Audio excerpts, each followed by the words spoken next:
Alô pessoal, boa tarde, tudo bem? Ralph Peter falando com vocês, como toda quinta-feira, às 15 horas, ao vivo, na www.clicktv.com.br. Como sempre, com um convidado ilustre, que é a segunda vez que vem ao programa, porque houve um problema sério, técnico da vez anterior, e ele fez a gentileza de retornar, vem do Rio de Janeiro, especialmente para o programa, muito embora ele não tenha feito disso um grande esforço, porque é o mais paulista dos cariocas que eu conheço. Eu estou falando de Luiz Eduardo Mata, que escreveu este livro, O Véu, com um perfil assim islâmico, um suspense muito interessante. E você me perdoe, Luiz, no começo ele é meio chatinho, mas com uma razão muito interessante, porque depois ele é cheio de minúcias e detalhes e coisas que ele viajou, ele conferiu, ele foi ver, pesquisou e deu este livro maravilhoso que já está indo para a segunda edição em coisa de 3 meses que você... 3 meses? Já saiu? Saiu. Eu não fiquei sabendo. Agora estou comunicando. Não, porque eu sabia que ia. Já está? Já está saiu? na segunda edição, né? Já saiu. Nossa, parabéns. Muito obrigado. Parabéns para você, parabéns para os leitores, porque eu sei que o nosso... Sobretudo os desbravadores que passam pelo comecinho, meio chatinho, né? Que vão em frente, né? Não, mas é verdade. Eu faço questão fiz questão de dizer isso, porque realmente são detalhes que depois de... acho que 10% depois que você lê o livro, ele começa a se juntar. E o final é absolutamente empolgante, interessante. Aí você fala, oh, puxa vida, aquele detalhe que eu vi, que eu não dei valor, Aliás, acho que essa é uma característica do suspense, do thriller, não é? É, porque o thriller, ele é uma narrativa que, do modo geral, quando tem um mistério, principalmente, uma intriga, você tem que deixar alguns fios soltos, tem que costurar esses fios no começo da trama, deixá-los soltos para eles serem unidos no final. Então, no início, a gente vai soltando uma ou outra situação, um detalhe, que tem a ver com o esclarecimento todo da trama. É uma pista. Não, às vezes tem a ver com a própria trama do livro, né? Às vezes ela tem uma certa complexidade, mas essa complexidade precisa ser deflagrada em algum momento, né, para poder explicar a trama toda. Então, às vezes a gente, né, eu e outros autores de thrillers que eu leio, eu já faço hoje em dia uma leitura analítica, eu vejo mais ou menos o que eles... às vezes eu leio até um livro mais devagar, porque eu vou tentando perceber quais os caminhos que aquele autor fez para para construir aquela narrativa, para construir aquelas intrigas sobre as quais ele fala no livro e criar o próprio arcabouço da trama.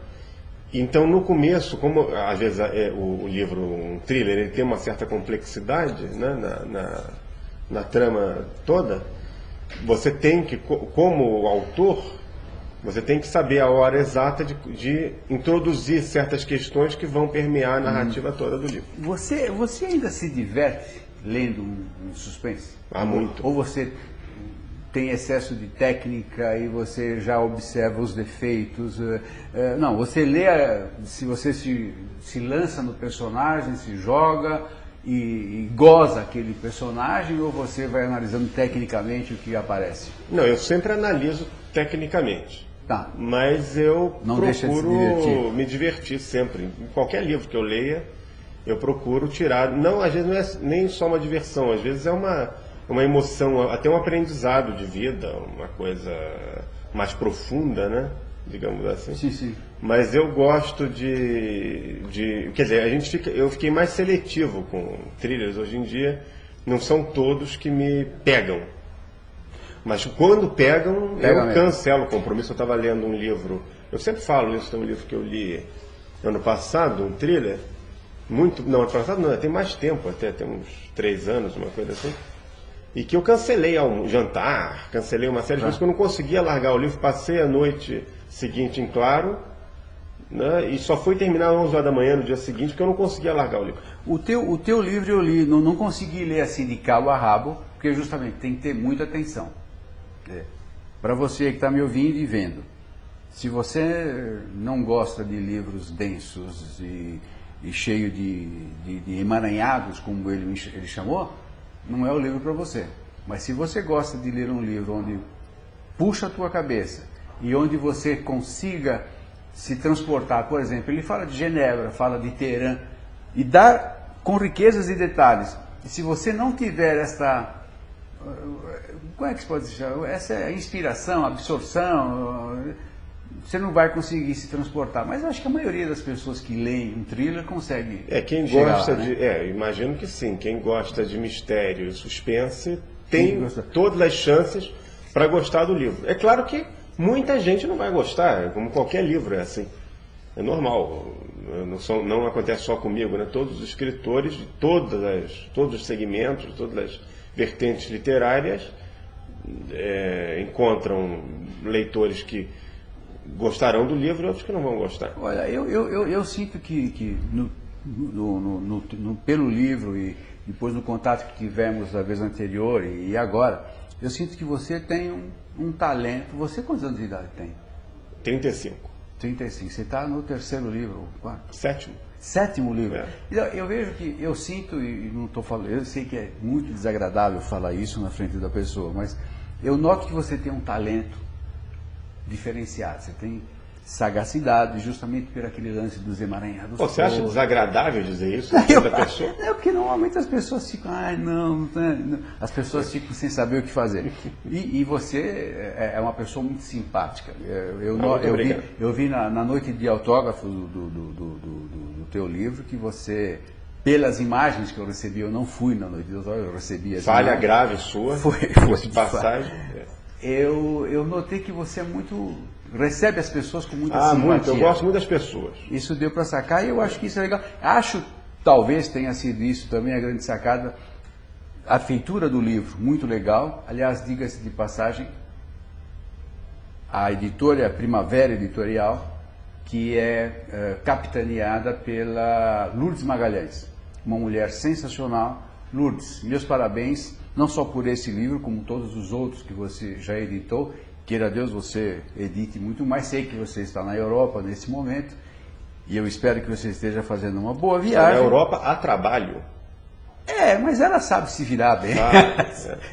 O pouco que eu conheço, eu imagino que sabe ela... muito bem. Exato. Então, Lourdes, faça uma boa viagem, traga bons subsídios ao mundo literário nosso aqui nacional e feliz retorno, um melhor retorno. Aproveitando, não sei se você me permite, quero agradecer de público a Betânia Lins, que é assessora de imprensa da editora Primavera. Também uma grande figura. Muito belíssima pessoa e que fez toda esta ponte para trazer novamente a figura aqui do Luiz Eduardo Mata. A Betânia Lins é da Printec. Printec Comunicação. Printec Comunicação? Eu tinha como assessor. Betânia, muito obrigado, se você estiver nos vendo, que eu acho que vai estar. Obrigado mesmo, de coração, eu fico te devendo essa, valeu? Você me falou que você tem 7 livros publicados. E vai ter, logo vai outro. Eu espero que sim, né? Eu estou terminando agora 2 que eu estou fazendo. Eu escrevo ficção juvenil, né, e ficção para o público adulto. Eu estou terminando agora 2 livros, um para cada segmento. Né? Eu espero terminar agora esse... Nessa linha de suspense? Só escrevo suspense. Porque o primeiro livro que eu vi... Se não tiver suspense no livro, para mim... Quer dizer, no momento da... Eu gosto de ler só de tem tudo. Graça isso? Não, para escrever sim. Para ler não. Ler eu leio de tudo. Não, mas escrever um livro eu acabo colocando um suspense, um mistério. Eu estava escrevendo agora um livro... que eu comecei, a ideia era fazer um livro diferente, fazer um livro romântico. Uma história assim, açucarada, aquela coisa. Não conseguiu? Conseguiu? Não, consegui até a página 20, mas aí eu resolvi matar um personagem lá, então virou um thriller. Acabou o romantismo. Não, continuou, mas eu tive que colocar um elemento thriller no meio do livro, porque senão eu não sei se eu conseguiria levar o livro com o mesmo entusiasmo do que se eu escrevesse um livro romântico, por exemplo, não sei se eu levaria o livro com o mesmo entusiasmo do que se ele fosse também um thriller.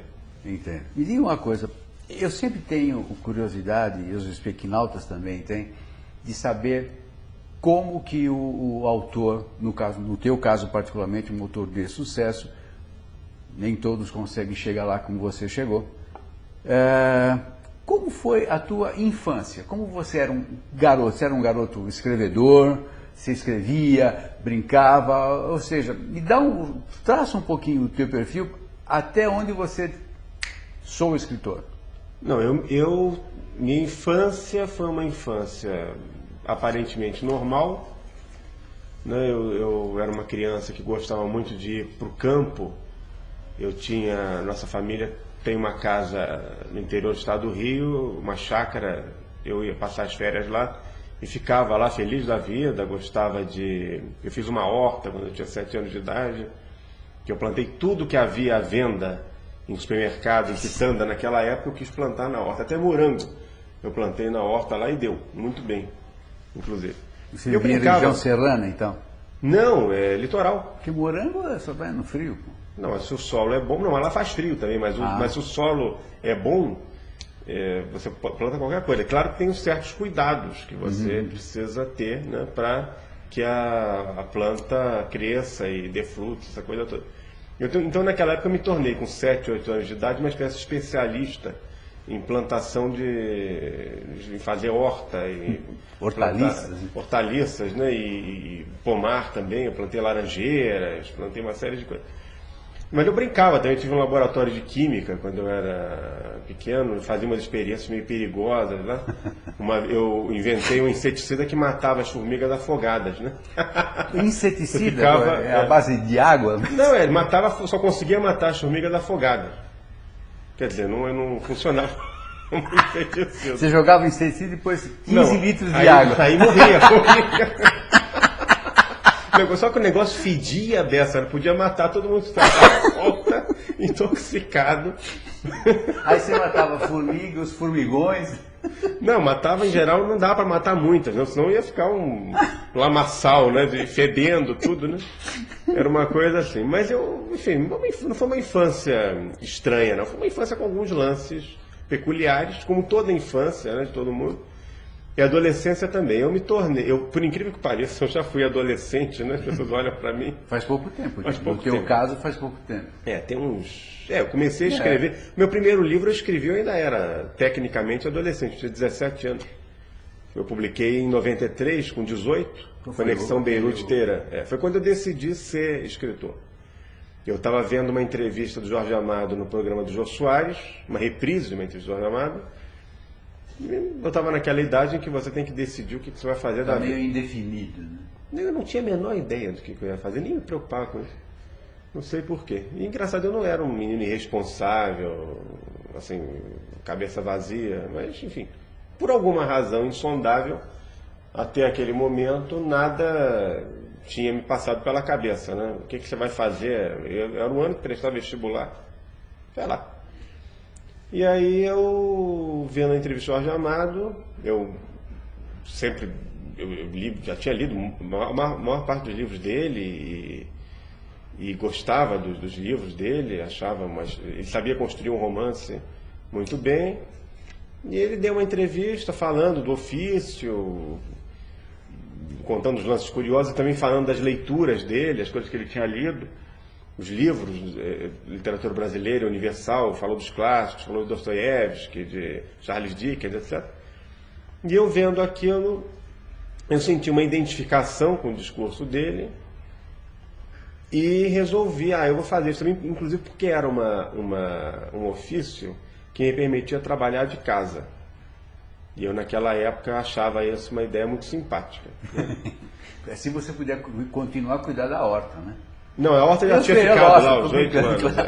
Foi uma brincadeira. Aquela horta foi uma brincadeira de criança, né? Alguns garotos jogam futebol, outros brincam, algumas meninas brincam de boneca, garotos de carrinho, eu brincava de horta, né? Fiz uma horta. Uma coisa normal. Muito, né? Muito. Não, e era especialista, né? Sabia o solo que tinha que plantar. Eu tinha acabado de ler. Significa que você ia aprender para a ler. chuchu. Não, Sem eu comecei... fazer uma brincadeira com a horta aí. Não, eu percebi a brincadeira, né? Não, eu lia livros nessa época, não, mas eu já tinha aprendido, eu tinha acabado de aprender a ler. Mas eu comecei a ler livros mesmo com uns 9 anos, mais ou menos, 10 anos. 9 anos. Acho que meu primeiro livro mesmo, que é mais texto do que ilustração, eu li com 9 anos.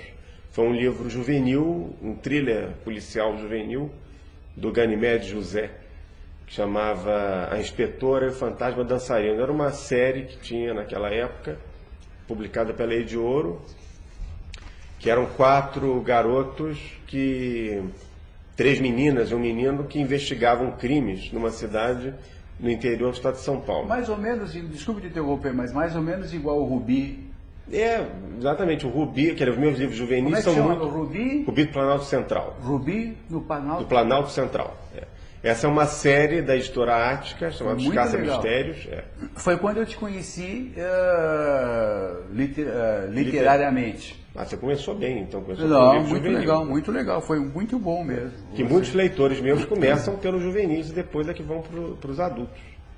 Isso tem acontecido bastante. Então, essa minha literatura juvenil foi muito inspirada na literatura do Ganymede José.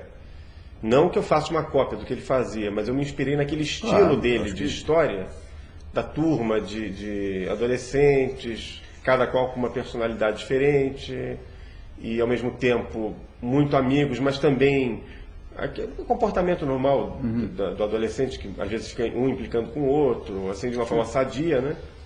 E Você tem irmãos? Eu tenho uma irmã mais velha. Certo. E mora aqui em São Paulo. Por isso que eu venho muito para cá também. Eu tenho 2 sobrinhos, que são os filhos dela.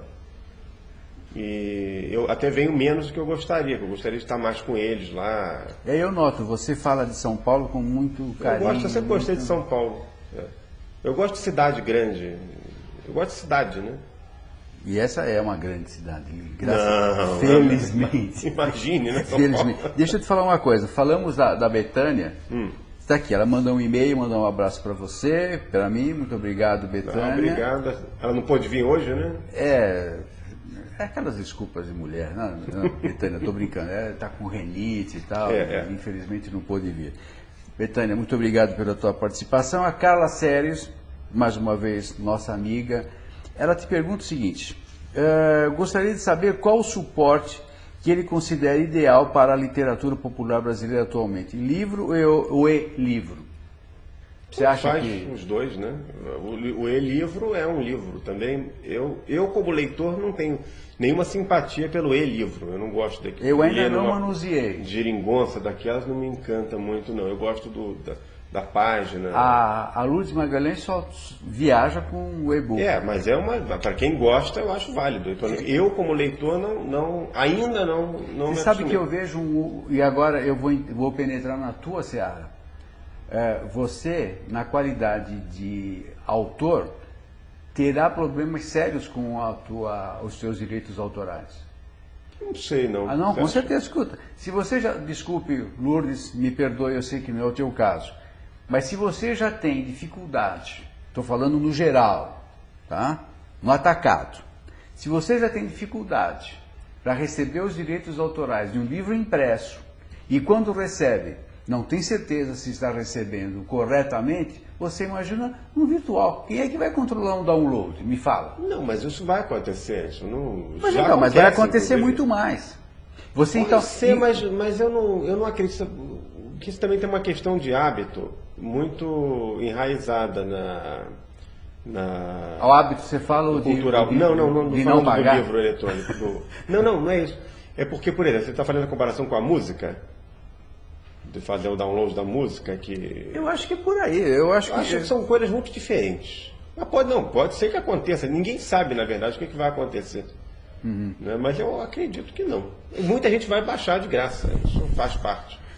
Como muita gente pega livro em biblioteca. Bom, então, em suma, você acha que o livro continua sendo a ferramenta ideal para a divulgação da literatura? Não, mas o livro de papel ele não vai desaparecer. Não, eu acho que eles vão conviver. Eu acho que aí vai ter até um lance, digamos assim, ecológico-ambiental. Ou seja, você vai diminuir a produção do livro, vai diminuir o desmatamento, se a gente pode... Mas o desmatamento, esse desmatamento de floresta, ele não não são essas árvores que são usadas para fazer livro. Quem te falou que não? Não, eles fazem, é tem plantações papel, de lavoura de eucaliptos, essas empresas de celulose.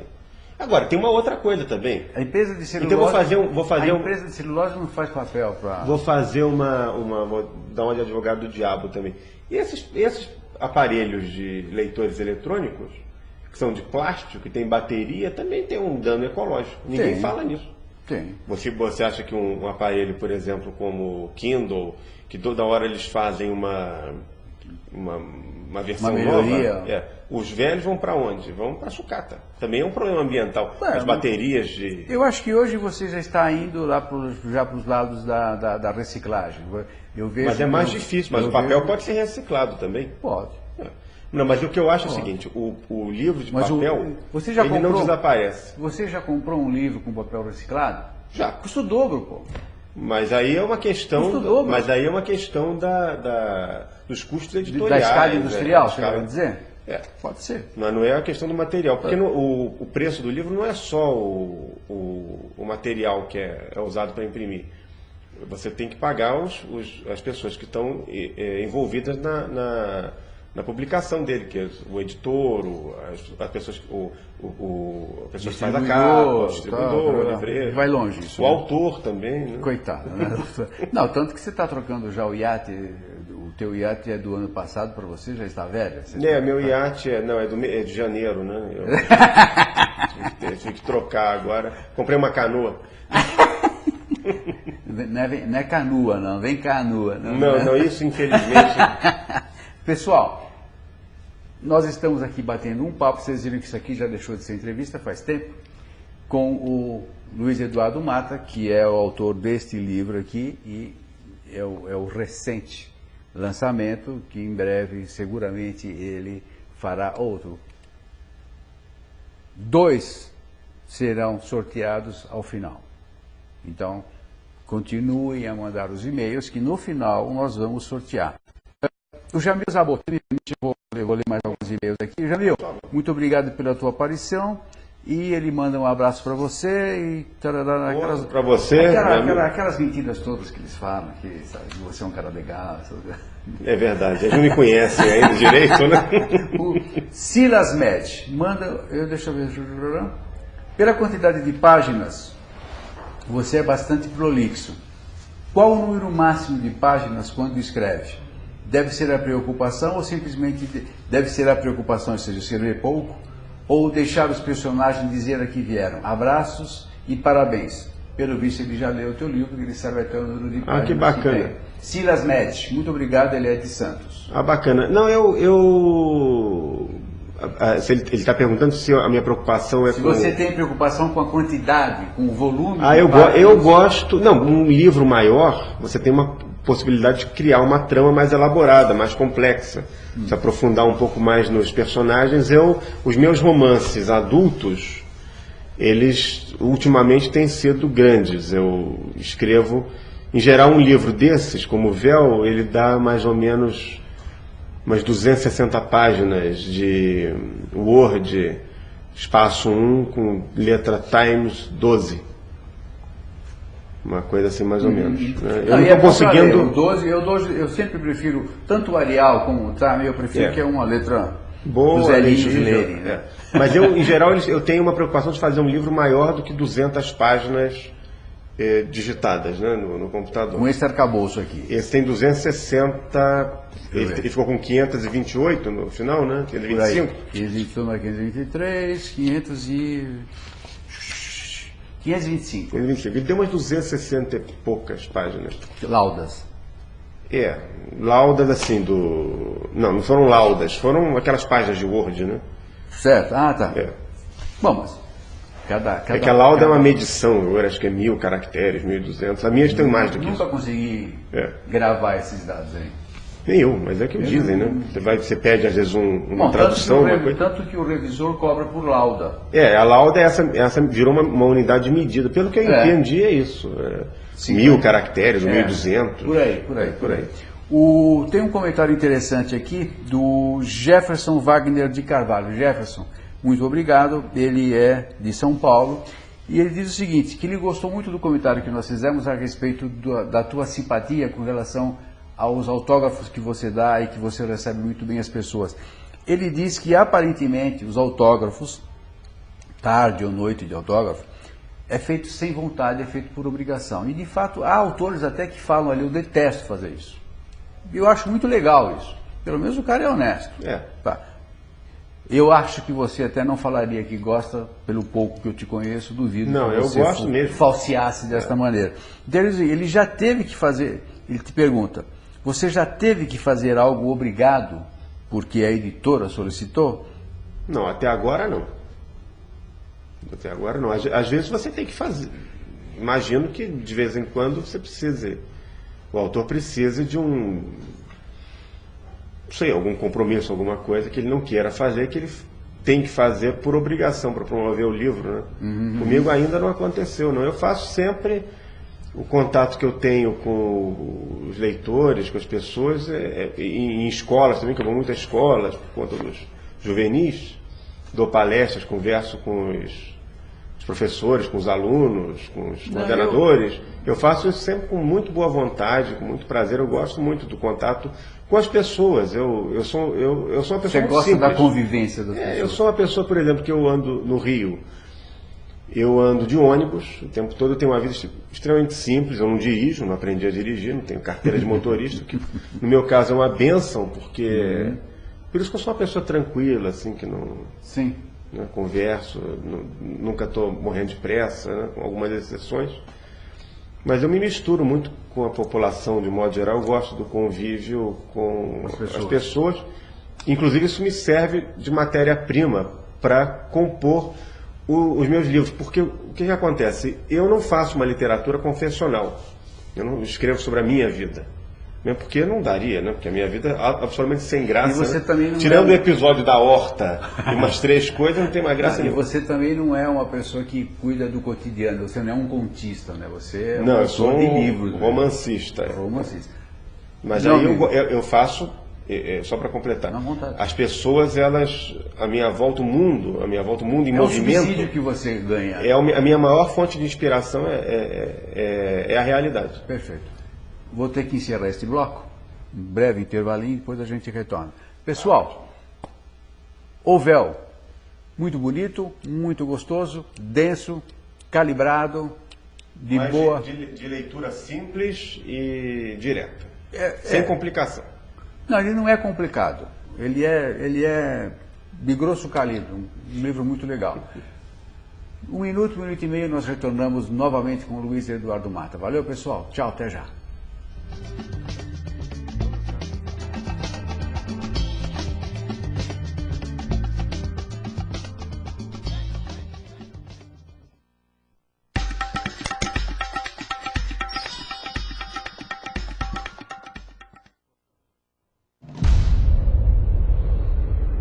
Eu observo das profundezas.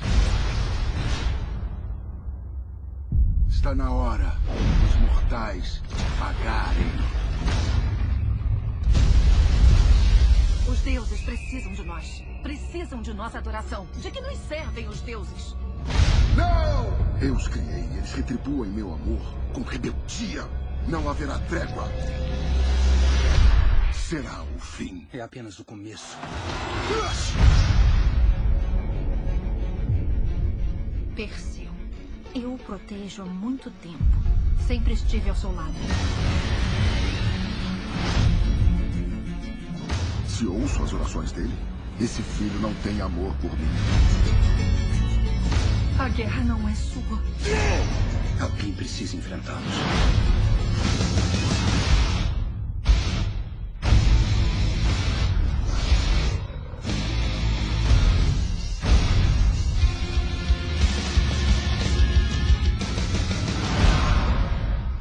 Se eu for à guerra, será como um mortal. Mas você é mais que um mortal.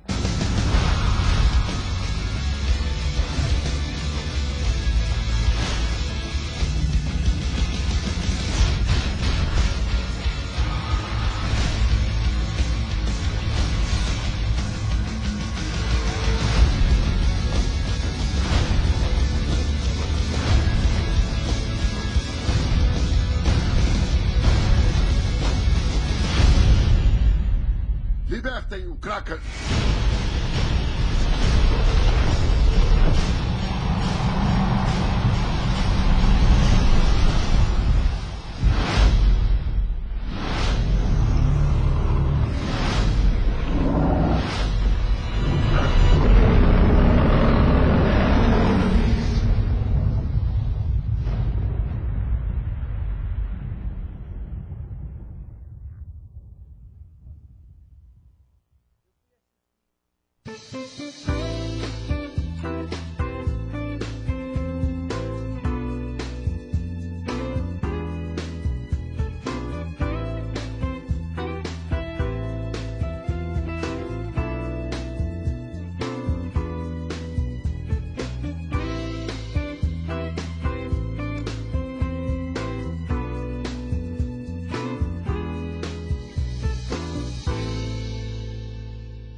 Oi, pessoal, muito obrigado por você estar conosco novamente. Nós estamos aqui conversando com Luiz Eduardo Mata, que veio do Rio de Janeiro especialmente para o nosso programa e, como eu disse anteriormente, é o mais paulista dos cariocas, que escreveu... E o mais carioca dos cariocas também, né? Não, tudo bem, nada é perfeito, como você falou, né? Não, e você é bem carioca mesmo, porque você gosta de curtir. Você não vai na praia, né? Não, eu vou andar na praia, na beira da praia, eu moro na quadra da praia. Você mora na quadra da praia? Moro na quadra da praia. Mas eu não gosto de ir à praia. Mas isso em lugar nenhum. Não é o meu lazer favorito. Eu ia convidar você para a Praia Grande, poxa. Não, mas você pode ir, não tem problema. Tô brincando. Eu fico à distância. Assim. Está lá, mas não vivencia. Não, eu gosto, acho a praia de Copacabana, por exemplo, é uma praia deslumbrante, um lugar maravilhoso. Eu ando lá todo dia e gosto muito. Eu não moraria em outro lugar, mas eu não gosto da ida à praia, daquela coisa de ir para pegar. Tem gente que me acha louco por causa disso, né? Paulista tá louco para ir para lá, né? Não, melhor que carioca, ficam, né? Até se afasta, pode pegar, né? Pode ser uma doença qualquer. É algum vírus é vírus paulista se está aí, né? Ou sei lá, não, uma outra coisa pior. Vocês estão me vendo aqui com esse boné, é uma homenagem que eu faço, um agradecimento à Insign, que é o nosso parceiro que nos apoia e que lida com as nossas comunicações visuais. esse cenário que vocês estão vendo, essa beleza toda aqui, que será mudada em breve, é feito pela Insign. Ou seja, toda a comunicação visual que você quiser fazer para o teu livro, para a tua capa de livro, restaurar fotografias antigas e tal, tarará, eles cuidam de toda essa parte. www.insign, como está escrito aqui, insign.com.br. É um pessoal jovem, apesar de jovens, eles estão no mercado há 16 anos. Eu creio que isto, por si só, já é uma belíssima recomendação. Quero aproveitar o ensejo, se me permite, rapidinho aqui, agradecer a presença dos nossos irmãos portugueses, na pessoa de Maria Estela Guedes e Luiz Reis, que comandam o site WW. Nós estamos aportados em Portugal já, acho que há 2 meses. Bacana. Temos uma belíssima de uma audiência bacana, Muito bastante bom. bacana e honroso. Nos atribui uma responsabilidade muito grande que nós assumimos de bom grado. Irmãos portugueses, mais uma vez sejam bem-vindos e eu espero nunca decepcionar vocês. Um outro site que eu gostaria de ensejar a vocês é o site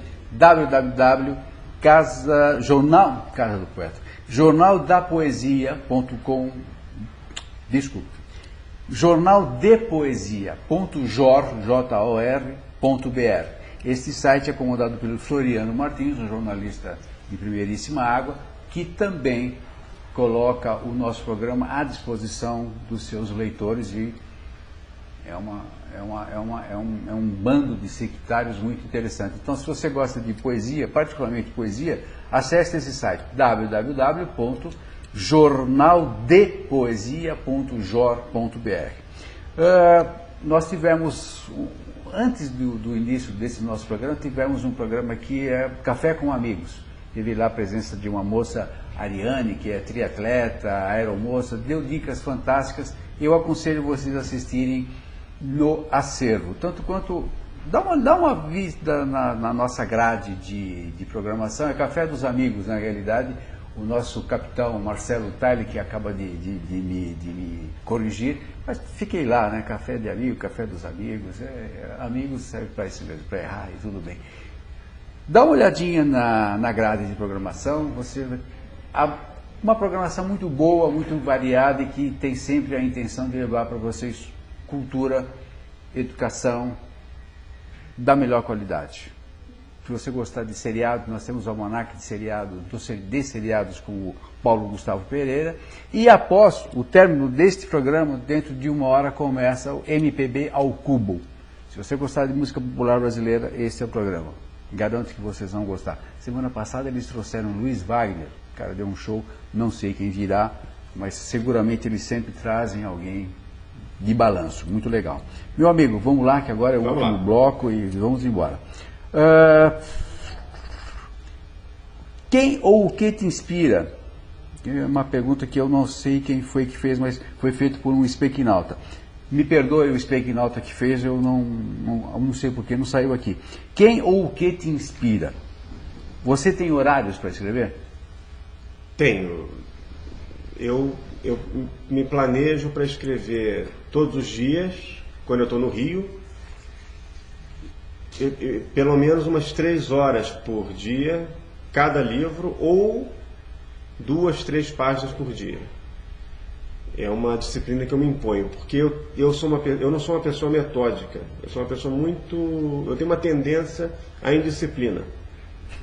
É um defeito que eu tenho. Mas eu acho que todo ser humano faz isso, velho. Todo ser humano tem isso. Então você tem que se impor uma rotina, não uma rotina, mas uma disciplina para dar conta do recado. Porque também se a gente fica muito tempo sem escrever o livro, a redação desanda um pouco, você esquece que você estava escrevendo e tem que reler tudo, também por uma questão prática.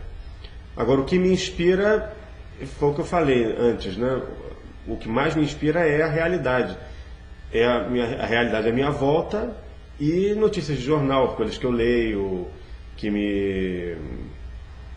notícias que saem do mundo inteiro. Às vezes eu leio uma manchete qualquer, ou um caso que está causando grande comoção, e eu penso, bom, isso dá um livro, e se o que está acontecendo aqui tivesse acontecido de outro modo, se eu introduzisse nessa situação, um terceiro suspeito, e que tivesse deixado uma pequena pista, o que poderia acontecer, né?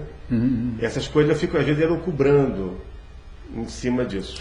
É mais a realidade do que qualquer outra coisa. Você sabe que acabou de chegar um e-mail, justamente da Suzy, de Jundiaí. Muito obrigado, Suzy. Mais uma vez você está conosco. E ela pergunta exatamente como ele se inspira para fazer esse suspense, se baseia em fatos reais. Abraço, Suzy. Você acabou de responder. Exato, é fato. Suzy. Na maior parte das vezes, sim. Mas a ficção me inspira um pouco também.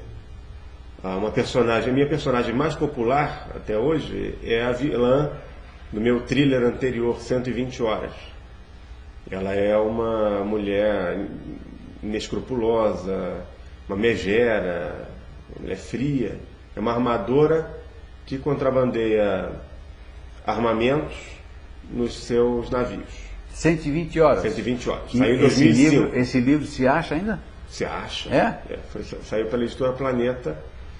E ela foi inspirada... Ela tem fã-clube, essa personagem, inclusive, É descobri. Né? É a vilã que dá ibope. Ela é uma das vilãs do livro. Né? Ela é a personagem mais popular, até hoje, em todos os meus livros, é ela. E eu me inspirei vendo um filme, Missão Impossível, aquele primeiro filme do Tom Cruise, Sim. que ele fez, saiu em 95, 96. Eu fui ao cinema, que eu gostava da série Missão Impossível. E apareceu a personagem, de repente, da Vanessa Redgrave, no meio do filme, que era a vilã do livro, do filme. E ela apareceu, de repente, ninguém esperava que ela fosse ser a vilã, porque ela tinha um apelido que poderia ser masculino, Max. Então, durante o filme, todos falam em Max, de repente, quando aparece o Max, era ela.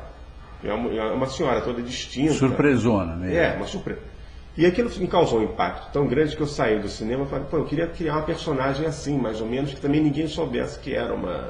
Só define mulher. No final. Não, define assim, mas no caso dela não foi no final do Missão Impossível, ela apareceu na primeira metade do filme.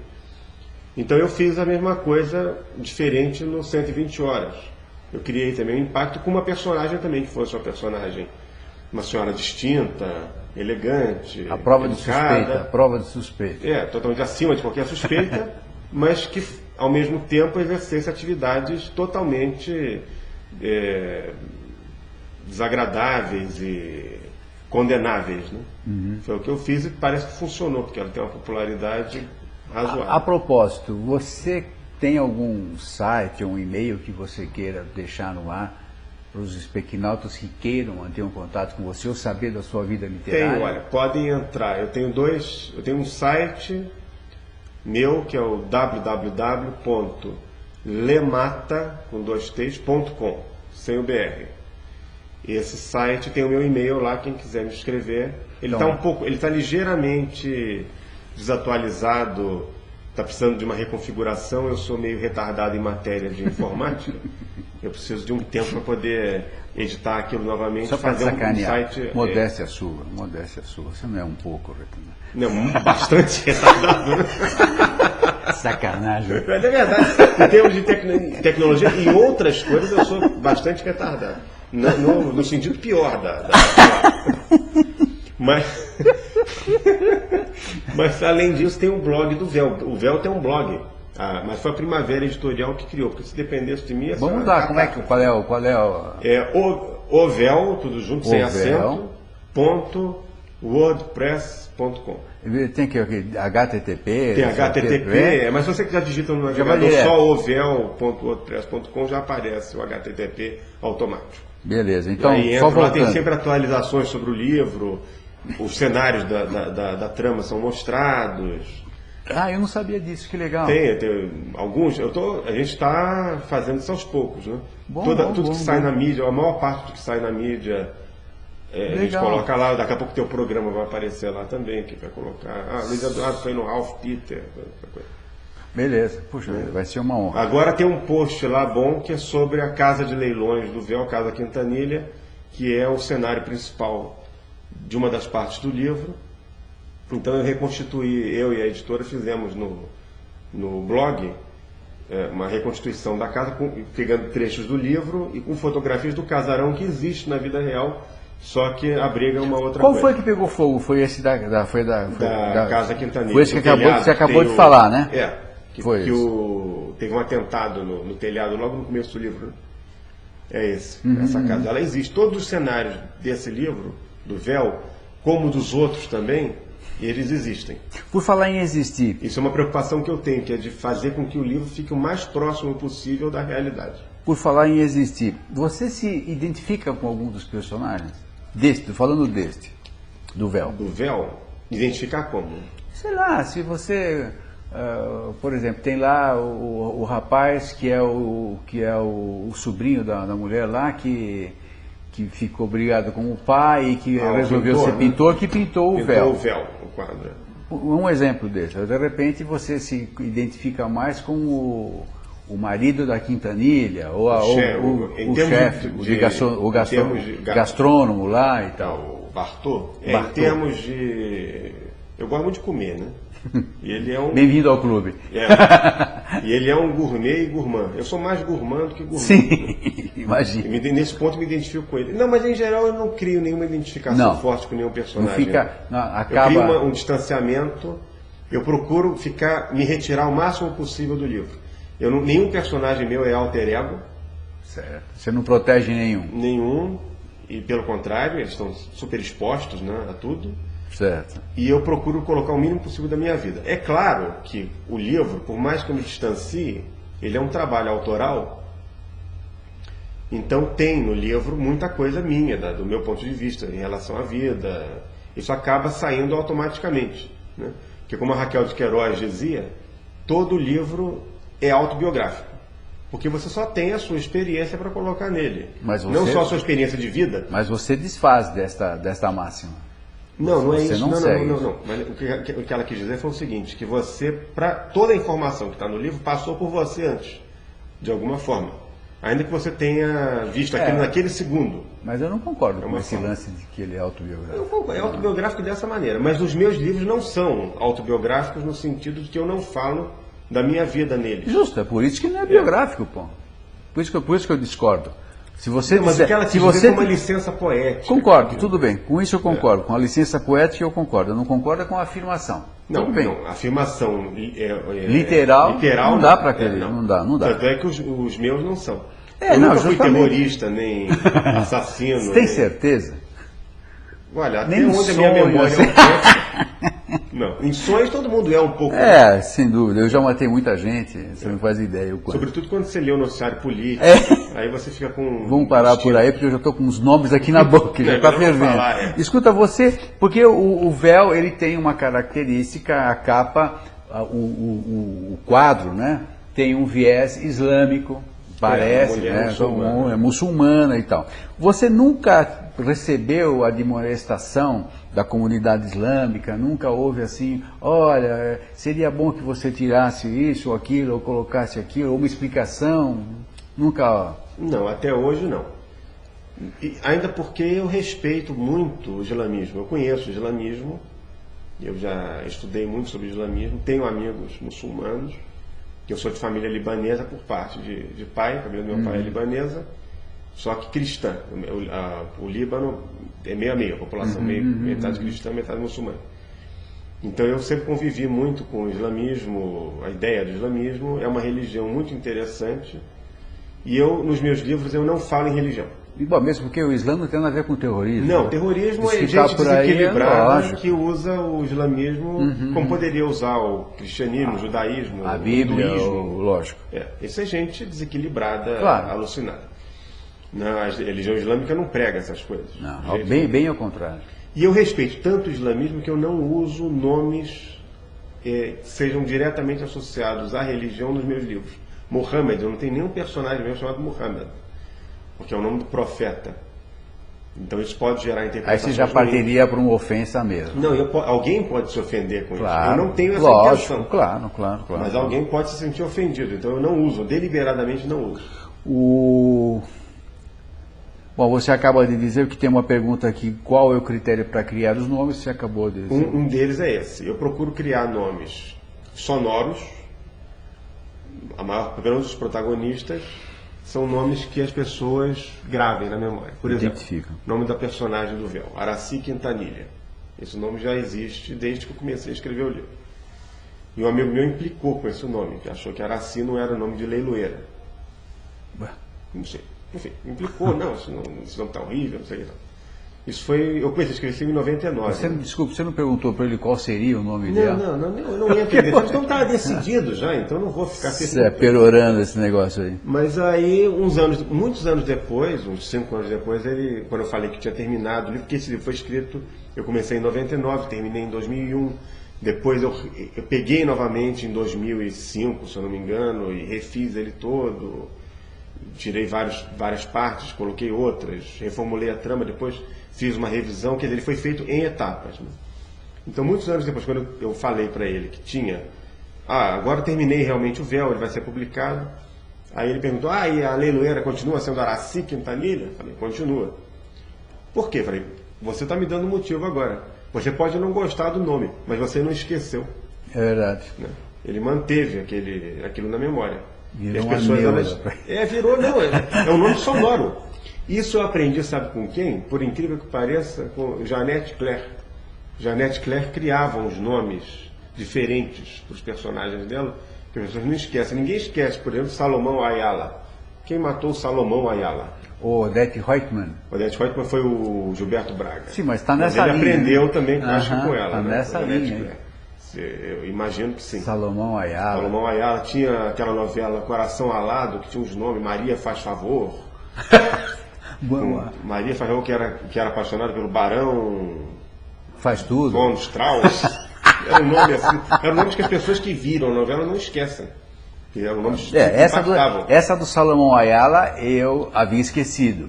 Mas você falou, imediatamente estava gravado no teu HD. Estava no HD, memória lá, sem dúvida alguma.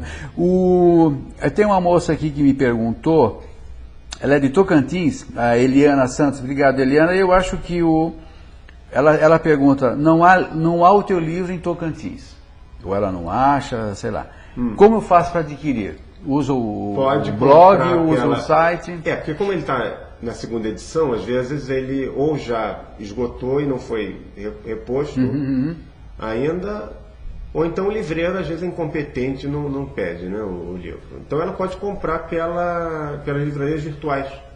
Entrando no blog do Véu, o ovel.wordpress.com, tem uma barra lateral com a lista de livrarias onde ela pode adquirir possível o livro. Achar. Ela pode até ver qual que está vendendo mais barato, faz uma busca rápida e compra que entregam lá. Legal. Então, Eliana... Tem na livraria Saraiva, Cultura, Submarino, livraria Travessa. Perfeito. A Mayra Gutenberg, ela é do Espírito Santo. Ela faz a seguinte pergunta: você visitou os países mencionados no livro? Alguns sim, outros não. Quais? Eu estive em Genebra depois que eu escrevi as cenas em Genebra para conferir as locações. Agora, essa é uma das coisas mais emocionantes de se escrever um livro desse. É reconstituir os cenários sem ter ido. Porque muitas vezes não adianta você ir pela seguinte razão. Vamos supor que eu vá ao Irã. Eu vou ficar alguns dias no Irã. Esse livro, os personagens que contracenam no núcleo iraniano são moradores de Teherã. Então eu não posso descrever a cidade apenas com o meu olhar brasileiro. Eu tenho que descrever a cidade com o olhar nativo. Isso é muito difícil. É um desafio que eu me imponho a cada livro que eu escrevo. Então, eu preciso reconstituir, quer dizer, construir no livro, reconstruir no livro toda a geografia da cidade, ou pelo menos daquelas regiões da cidade onde a trama se passa, e reconstituir aquilo do ponto de vista de um morador do lugar. Então isso não adianta você ir, você pode até ir, ver... E se você não vai, como é? Veja só, indo você não consegue, e se você não vai, fica um pouco pior. Você consegue.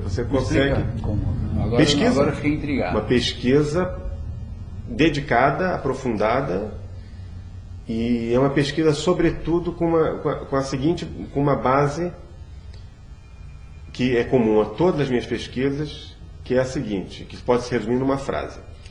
O ser humano é muito parecido, em todo lugar. Isso é uma conclusão, é uma coisa óbvia. Você fala isso, as pessoas elas repetem isso com muita facilidade, mas eu sinto isso com muita força, inclusive porque, como eu convivi muito com outras culturas, pessoas de outras religiões, muitas procedências ao longo da minha vida, eu pude sentir isso com muita força, né? As pessoas elas têm um fundo comum e o dia a dia dessas pessoas, né, pessoas normais, do bem, enfim, que não sejam terroristas, não sejam mercenários, etc. Familiar, muito familiar, Elas têm as preocupações muito parecidas, né? Sair para trabalhar, ganhar seu salário, pagar suas contas no final do mês, criar os filhos, se preocupar com quem os filhos estão saindo. Isso é assim no Brasil, nos Estados Unidos, na Suíça, no Irã, qualquer lugar. Então, com base nisso, eu inicio a pesquisa humana. Então, eu procuro, por meio de documentos, de relatos de viagens, de relatos de moradores. Hoje em dia, na internet, você tem muito acesso a isso. Então, nesse ponto, compensa você falar outras línguas, porque você tem acesso a depoimentos de pessoas, amplia o seu universo. E acesso também à imprensa local, por meio da internet ou por meio mesmo da imprensa de papel, você encontra os jornais de lá, aqui, e você vai formando esse mosaico aos poucos. É um processo lento que exige dedicação, e se você está disposto a levar a cabo, você consegue. Não é simplesmente você definir a geografia das ruas, você tem que saber também o sentido dos veículos naquelas ruas, para você não descrever uma cena com um carro na contramão. Segundo, a mulher, a protagonista... Achar que um carro inglês está na contramão. Um carro inglês, Agora, como é que é o trânsito? Como são as esquinas? Uma mulher que mora, por exemplo, num prédio tal, no bairro tal, o que ela encontra de manhã quando ela sai? Como está a temperatura de manhã cedo, naquela época? Como ela encara aquilo? Onde é que como é o café da manhã? O que ela toma no café da manhã? O que ela faz depois disso? Qual o percurso que ela faz? O que ela vê no caminho? Como é a vizinhança? Isso tudo. O que o filho dela vê na escola? O que o filho dela vê na escola? Como é uma escola? No caso desse livro eu acabei não colocando. Eu tirei essa parte do filho porque ia ficar muita coisa. Porque já tem 525 páginas. Ia ficar. Eu tirei muita coisa. Se o livro fosse integral, o que eu tinha planejado, ia ser 1000 páginas. Não dá outro. Ia ser o véu 2, a missão, né? Depois, né? Aí o leitor ia usar como sonífero, né? Ele poderia dormir lendo o livro, ou então alguém tacar na cabeça dele o livro, que ia ficar grosso demais, ele desmaia. Dizem que palavras não doem, né? Deixa eu te dar uma livrada. Deixa eu dar uma livrada desse, né? Então essa pesquisa, ela é interessantíssima, é um processo muito bacana. Na minha opinião, é o processo mais emocionante da redação, da criação de um livro, é esse. A pesquisa geográfica, histórica, né, da história recente, e humana, sociológica, né?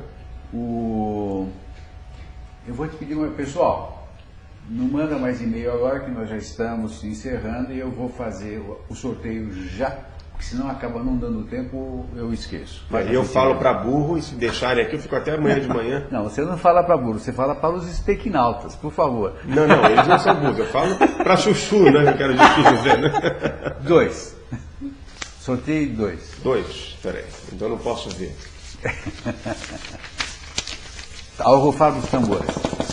Aqui, 2. Feito. Vamos lá. Taranã. Vamos ver. O Jefferson Wagner de Carvalho e a Suzy. Puxa vida. Suzy, então depois vocês, por gentileza, eu vou entrar em contato com vocês para vocês me passarem o endereço físico para que eu possa remeter os livros que ele já vai autografar. Eu acelerei essa parte porque senão depois vira um caos. Depois, tem que ter cronometrado. Não, exato. Então é o seguinte, a Mayra acabou de perguntar, o Augusto França de Londrina, ele te pergunta, você já teve crise de criação? Ou seja, travamentos? O tempo todo. O tempo todo? O tempo todo. Como é que você lida com isso? Como é que você Eu destrava? insisto um pouco, né? Mas aí, se eu não der, eu vou fazer outra coisa. Se a criatividade não surge... Você nesse sai, momento... sai da cena e... Não, eu vou fazer outra coisa vai ser relacionada ao próprio livro. Uma pesquisa, uma leitura específica sobre algum assunto que vá aparecer no livro. Você não foge, não é o termo. Você não... Vou responder e-mails. Você não sai do problema, você fica com ele... Não, eu vou fazer os meus livros, aí eu falando por mim, né?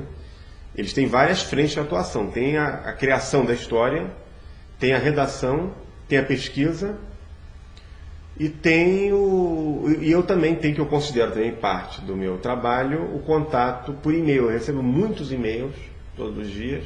Sugestões, essas coisas? Não, pessoas me escrevendo e eu respondo a todo mundo. Às vezes eu demoro um pouco para responder, porque eu faço questão de responder pessoalmente e cada e-mail em particular. Eu não dou resposta genérica. Padronizada. Padronizada. Beleza. Então, às vezes eu demoro um pouco por conta disso. Isso toma tempo. Isso eu chamo de carinho profissional. Eu gosto disso Meu que eu caro, estou te falando. você tem 15 segundos, se é que é possível. Está pedindo impossível. Ué, eu você... não consigo fazer nada em 15 segundos.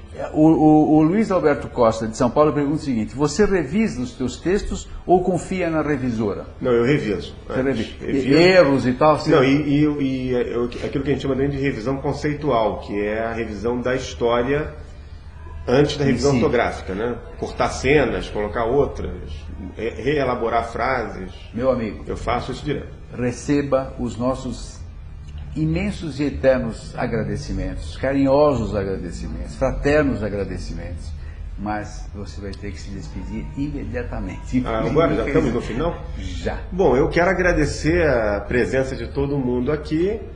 Foi ótima a nossa entrevista e quando quiser estou aqui novamente. Você já está convocado para o próximo, não? Ótimo, então eu virei com o maior prazer e quem quiser entrar em contato comigo pode entrar à vontade. E por e-mail é só entrar no meu site www.lemata.com, que tem o meu e-mail lá, podem me escrever. Às vezes eu demoro um pouquinho para responder porque eu tenho um volume de e-mails grande, mas respondo com maior boa vontade e podem ficar à vontade para entrar em contato comigo e você também. Muito obrigado.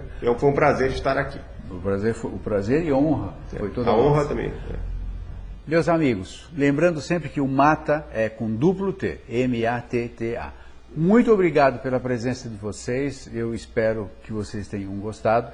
Adorei os e-mails que vocês mandaram, pode continuar a mandar e-mails se vocês quiserem, sem nenhum problema, só que não será lido ao vivo. Até a próxima quinta-feira, 15 horas, como sempre, ao vivo. Muito obrigado pela presença de vocês, muitas felicidades. Até lá.